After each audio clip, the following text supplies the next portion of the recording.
Good morning. Welcome to the prayer porch. It's a crazy busy morning and it's a wonderful day. And I want to start off and apologize because I did not get a post up yesterday. And it was just one of those days we were sharing cars. It was crazy here and there. And I thought every time I thought, oh, I'll get to school early and I'll film at school. I got to school and things got hit the ground running.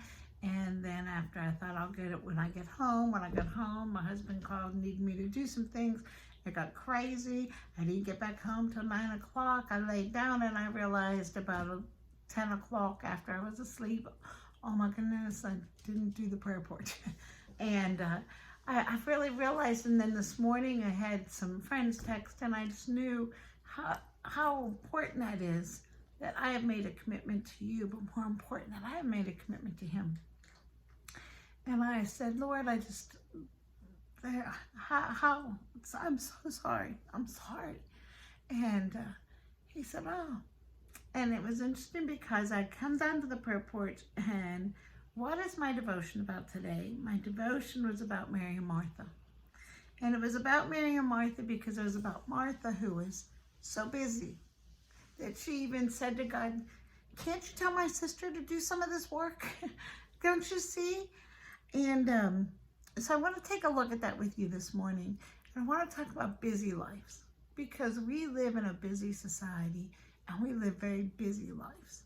So I want to take a look here in Luke chapter 10, where it says in verse, let's start at 38. And it says, and Jesus and the disciples continued their way to Jerusalem.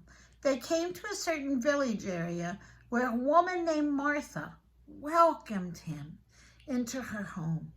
Then with her sister Mary at the Lord's feet, listening to what he had taught.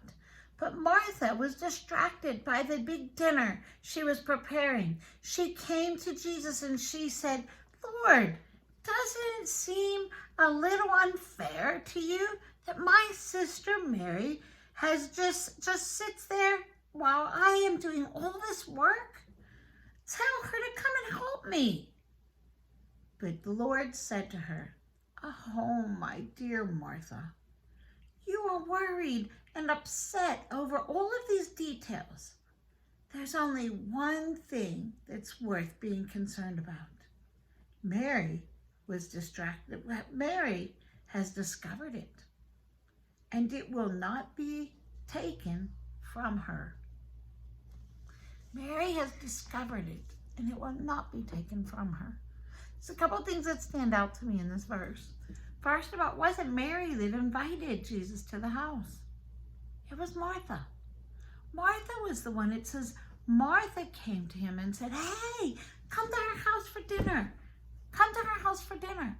And so Jesus came to his house. And it's pretty obvious through other scripture because we hear again about Mary and Martha, because Mary and Martha are the ones whose brother Lazarus died.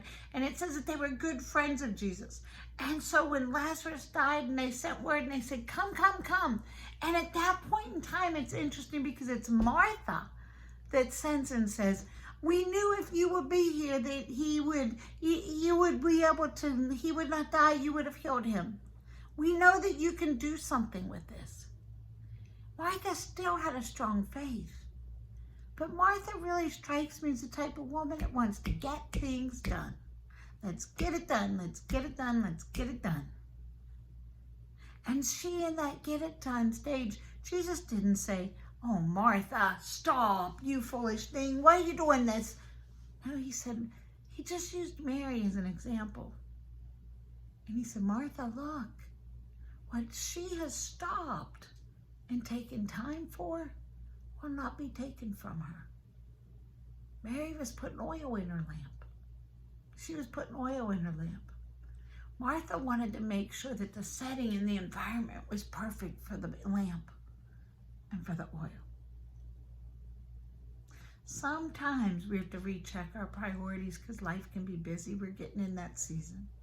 We're getting in that season where already in my calendar, I'm trying to make things arrangements, and it's like, I can't do that. I got this from this weekend. I got this coming here. I got this coming here, or this. As I tried to lay out my schedule even for work yesterday, it made me tired just looking at my schedule.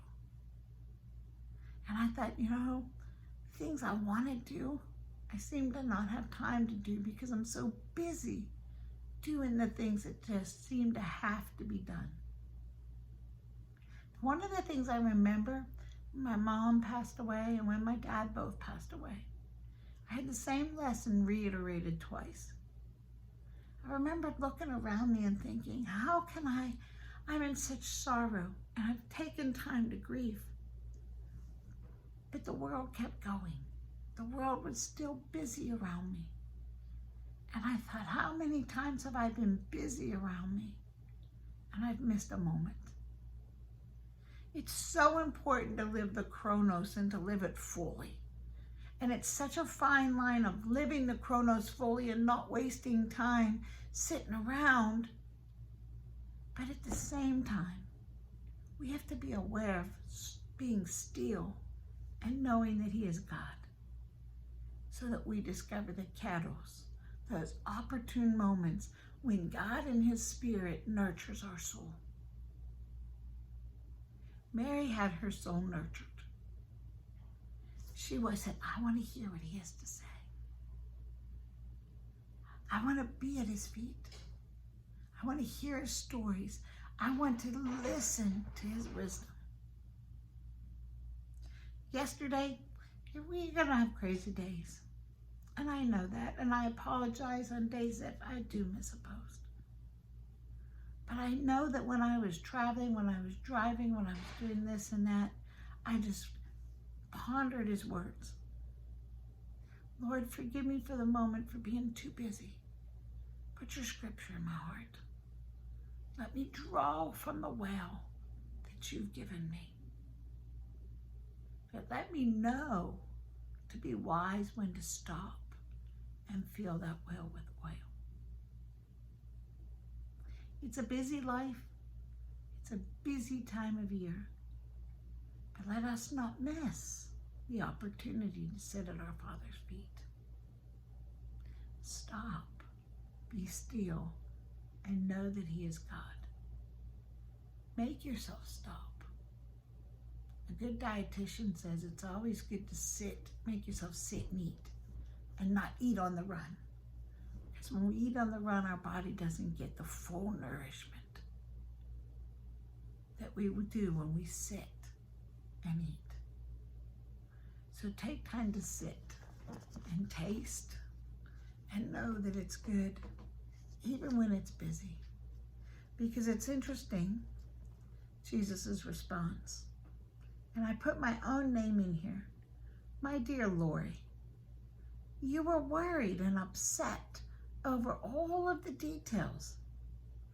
But there's only one thing that's worth being concerned that much about. Mary's discovered it, and it will not be taken from her. Things around us will always need to be done. But the word that you write in your heart, it stays forever. It stays forever. So take time. Take time, be still, and know that He is God. Fill that oil in your lamp. See you tomorrow. Have a good day. If you like it, please share. Give me a comment. Tell me what you think and let me know I'm not alone in this crazy busy world. And together we'll help each other stop and be still. Love you. Have a good day.